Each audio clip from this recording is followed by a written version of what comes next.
ಅಪ್ಪು ಅವರ ಕಣ್ಗಳನ್ನ ಶನಿವಾರ ದಿವಸ ನಾನು ಹೇಳಿದ್ನಲ್ಲ ಆಪ್ರೇಷನ್ ಮಾಡಿದ್ವಿ. ಅದು ಇಬ್ಬರಲ್ಲ 4 ಜನರಿಗೆ ಆ ಕಣ್ಗಳನ್ನ ಜೋಡಿಸಿದ್ವಿ. ಅದು ಹೇಗೆ ಸಾಧ್ಯ ಆಯಿತು ಅಂತ ಹೇಳಿದ್ರೆ, ಲೇಟೆಸ್ಟ್ ಟೆಕ್ನಿಕ್ ಯೂಸ್ ಮಾಡಿ ಆ ಕಣ್ಗಳನ್ನ ನಾವು ಸ್ಲೈಸ್ ಮಾಡ್ಬೋದು. ಫ್ರಂಟ್ ಪೋರ್ಷನ್ನ ಒಬ್ಬರಿಗೆ, ಬ್ಯಾಕ್ ಪೋರ್ಷನ್ನ ಇನ್ನೊಬ್ಬರಿಗೆ. ಈ ಯಾರಿಗೆ ಫ್ರಂಟ್ ಪೋರ್ಷನ್ ತೊಂದರೆ ಇದೆಯೋ ಅವ್ರಿಗೆ ಫ್ರಂಟ್ ಪೋರ್ಷನ್ ಕೊಟ್ವಿ, ಯಾರಿಗೆ ಬ್ಯಾಕ್ ಪೋರ್ಷನ್ ತೊಂದರೆ ಇದೆಯೋ ಅವರಿಗೆ ಬ್ಯಾಕ್ ಪೋರ್ಷನ್ ಕೊಟ್ಬಿಟ್ಟು ಒಂದು ಕಣ್ಣ ಇಬ್ಬರಿಗೆ ಜೋಡಿಸಿ 2 ಕಣ್ಣ 4 ಜನರಿಗೆ ಜೋಡಿಸಿದ್ವಿ. ಮಾಡ್ಬೋದು, there is no doubt. Appu ತುಂಬ ಯಂಗಿದ್ರು, ಅವ್ರ ಕಣ್ಗಳು ತುಂಬ ಈಕ್ವಾಲಿಟಿ ತುಂಬ ಚೆನ್ನಾಗಿತ್ತು. ಸೊ ಅದಕ್ಕೆ ಇದು ಪಾಸಿಬಿಲಿಟಿ ಇತ್ತು ನಮ್ಮ ಹತ್ರ. ನೋಡೋಣ, ಯಾಕೆ ಇದು ನಾವು ಟ್ರೈ ಮಾಡ್ಬೋದು ಮೊದಲ ಬಾರಿಗೆ. ಒಂದು ಸತಿ ನಮಗೆ ಇದು ಮಾಡೋಕ್ಕಾಯ್ತು ಅಂತ ನಮಗೆ ಇವಾಗ ಧೈರ್ಯ ಬಂತು ಅಂದರೆ, ಇನ್ನು ಯಾರ ಕಣ್ಣು ಕೂಡ ಅಷ್ಟು ಒಳ್ಳೆಯದಿದ್ದು ನಮಗೆ ಆ ಥರ ಪೇಷಂಟ್ ಸಿಕ್ಕಿದ್ರೆ ಖಂಡಿತ ಮಾಡ್ತೀವಿ. ಅವರು ನೋಡಿ, ಅವರು ಅಣ್ಣವರು ಆವತ್ತು ಹೇಳಿದರು, ನಂದು, ನಮ್ಮ ಮನೆಯವ್ರದ್ದು, ನಮ್ಮ ಮಕ್ಕಳದ್ದು ಕಣ್ಗಳನ್ನೆಲ್ಲ ನಾವು ದಾನ ಮಾಡ್ತೀವಿ ಅಂತ. ನೋಡಿ, ಅವ್ರು ಕೊಟ್ಟ ಮಾತಿಗೆ ಒಂದು ನುಡಿದಂತೆ ನಡೆದ ಒಂದು ಕುಟುಂಬ ಅದು. ಅಣ್ಣವ್ರು ತೀರೋದ ತಕ್ಷಣ ನನಗೆ ಫೋನ್ ಮಾಡಿದರು, ಅಕ್ಕವ್ರು ತೀರೋದಾಗ ನನಗೆ ಫೋನ್ ಮಾಡಿ ಹೇಳಿದರು. ಇವಾಗ ಮೊನ್ನೆ ಅಂತಹ ಒಂದು ಟ್ರ್ಯಾಜಿಕ್ ಇನ್ಸಿಡೆಂಟ್ಸ್. ಯಾರು ಈ ಟೈಮ್ನಲ್ಲಿ ನೇತ್ರದಾನದ ಬಗ್ಗೆ ಅಷ್ಟು ಥಿಂಕ್ ಮಾಡೋದಿಲ್ಲ. ಸೊ ಆದರೂ ಕೂಡ ಅಷ್ಟು ಕಾಳಜಿ ಇದೆ ಅವರಿಗೆ ನೇತ್ರದಾನದ ಬಗ್ಗೆ.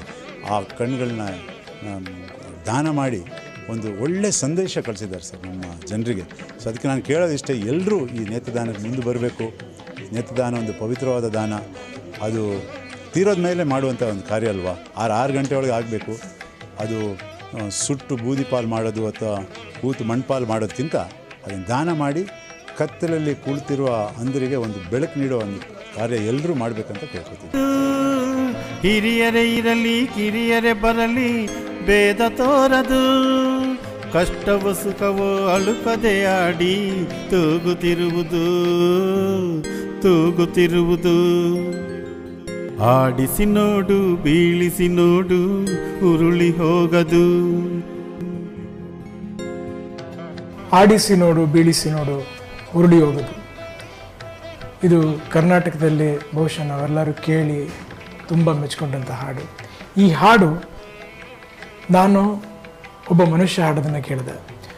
ಅವ್ರು ಹಾಡಬೇಕಾದ್ರೆ ಅವರು ಎಲ್ಲರೂ ನಮ್ಮ ಥರನೇ ಇದ್ರು. ಅವರೊಂದು ಕನ್ನಡಕ ಹಾಕೊಂಡಿದ್ರು, ಒಂದು ಒಳ್ಳೆ ರೀತಿಯಾದ ಹಾಡು ಹಾಡಿದ್ರು. ಆ ಹಾಡನ್ನ ಒಂದು ಸಾಲು ಮುಗಿದ ಮೇಲೆ ನನಗೆ ಗೊತ್ತಾಯಿತು, ಅವ್ರಿಗೆ 2 ಕಣ್ಗಳಿಲ್ಲದೆ ಅವ್ರು ಆ ಹಾಡು ಹಾಡಿದ್ರು. ಅಂದರೆ ಒಬ್ಬ ಮನುಷ್ಯನಿಗೆ ಕಣ್ಣಿಲ್ಲ ಅಂದ್ರೂ ಆ ಭಾವನೆ ಅನ್ನೋದು ಇದ್ದೇ ಇರುತ್ತೆ. ಸೊ ಆ ಭಾವನೆಯಲ್ಲಿ ಅದ್ಭುತವಾಗಿ ಆ ಹಾಡನ್ನ ಹಾಡಿದ್ರು. ಸೊ ಆ ಹಾಡನ್ನ ಕೇಳಿದ ಮೇಲೆ, ಆ ಹಾಡನ್ನ ಅವ್ರು ಹಾಡೋದನ್ನ ನಾನು ನೋಡ್ತಾ ಇದ್ದರೆ ನನಗೇನು ಅನ್ನಿಸ್ತು ಅಂದರೆ, ನೇತ್ರದಾನ ಮಹಾದಾನ. ನಾವು ನಮ್ಮ ಕಣ್ಗಳನ್ನ ಕೊಟ್ಟರೆ ಇನ್ನಿಬ್ಬರಿಗೆ ಕಣ್ಗಳು ಬರುತ್ತೆ. ಸೊ ಹಾಗಾಗಿ